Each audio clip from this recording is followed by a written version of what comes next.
प्रेरित करने के लिए, एक नई दिशा देने के लिए देश के सभी विश्वविद्यालयों में उनका आगमन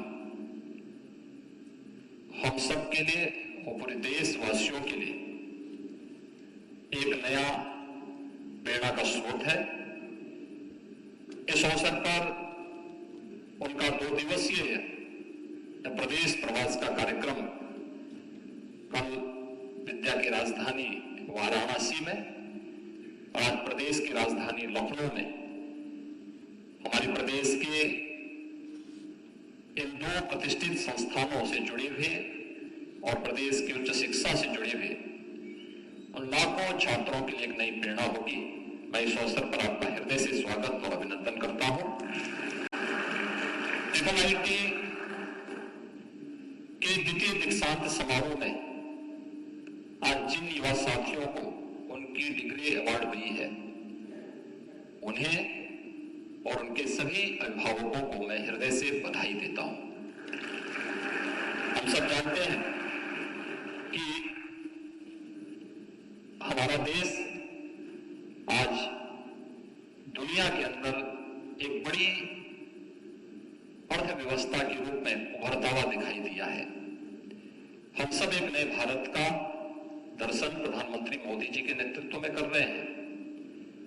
पिछले 9-10 वर्षों के अंदर आपने देश की बदलती हुई इस तस्वीर को देखा होगा, जिसमें जीवन के प्रत्येक क्षेत्र में भारत ने अपने युवा ऊर्जा के लिए अनेक संभावनाओं के द्वार खोले हैं। और आप उत्तर प्रदेश में हैं, तो नए भारत के इस नए उत्तर प्रदेश में उत्तर प्रदेश की इन संभावनाओं के साथ आपको कार्य करने के एक अवसर के रूप में मैं सादर आमंत्रित भी करता हूं। हम सब जानते हैं प्रधानमंत्री जी ने 2027 तक देश की अर्थव्यवस्था को $5 ट्रिलियन के समकक्ष रखने का जो एक संकल्प देशवासियों को दिया है, उत्तर प्रदेश भी उसके साथ $1 ट्रिलियन की इकोनॉमी बनने की दिशा में अग्रसर हुआ है। और मेरा ये मानना है, यहां पर जब बोर्ड ऑफ गवर्नर्स के चेयरमैन आपको दीक्षांत उपदेश दे रहे थे, वास्तव में दीक्षांत उपदेश एक केवल उपदेश नहीं है कि हमने सुना और फिर उसको विस्मृत कर दिया।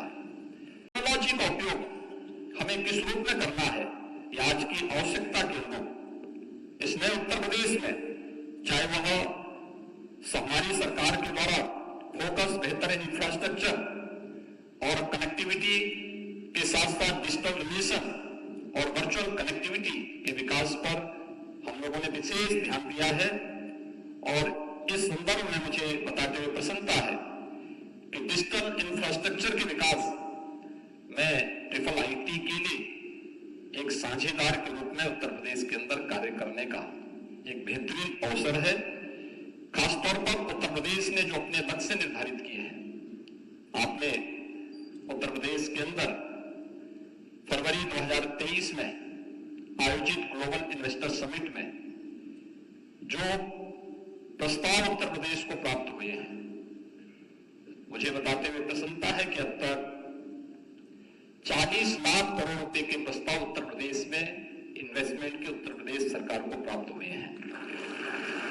इसमें खासतौर पर उत्तर प्रदेश को टाटा सेंटर का हब बनाने, उत्तर प्रदेश में सेमीकंडक्टर, स्टार्टअप और इलेक्ट्रॉनिक्स मैन्युफैक्चरिंग के विकास से संबंधित तमाम ऐसे प्रस्ताव हमें प्राप्त हुए हैं जिनके लिए हम इस दिशा में अपने कैरियर को भी चुन सकते हैं। और मुझे बताते हुए प्रसन्नता है कि उत्तर भारत का पहला data centre Noida, greater Noida में प्रारंभ हो चुका है। इसके साथ ही इस महत्वपूर्ण पहल के साथ हमें इस नए डायमेंशन के नेतृत्व करने के लिए, इससे संबंधित क्षेत्र के लिए इनपुट मैन पावर जो मानव संसाधन है, इसकी आवश्यकता हम महसूस करते हैं। इसी तरह प्रदेश सरकार के द्वारा अलग अलग सेक्टर में जो कार्य किए जा रहे हैं, और खासतौर पर जो मैंने पहले भी आपसे कहा कि टेक्नोलॉजी और डिजिटाइजेशन ने ईज ऑफ लिविंग के लक्ष्य को प्राप्त करने में बड़ी मदद की है।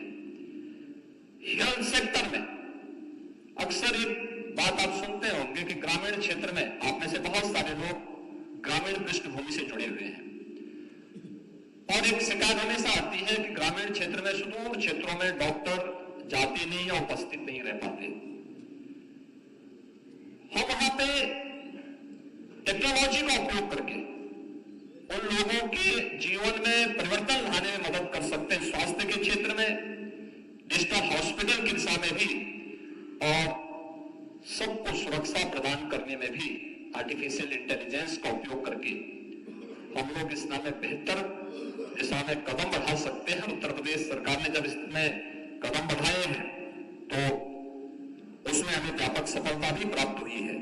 डिजिटल प्रौद्योगिकी पर केंद्रित Indian institute of information technology Lucknow जैसे संस्थानों के छात्र इस दिशा में अपना महत्वपूर्ण योगदान दे सकते हैं, और मुझे पूरा विश्वास है कि देश और प्रदेश के विकास में आप अपनी प्रतिभा, अपनी ऊर्जा, अपने ज्ञान, अपने कौशल का उपयोग करते हुए इस संस्थान के गौरव को बढ़ाएंगे। मैं एक बार फिर से इस दीक्षांत समारोह में उपाधि प्राप्त करने वाले सभी छात्र छात्राओं को हृदय से बधाई देता हूं।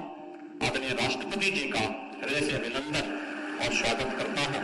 धन्यवाद। जय हिंद।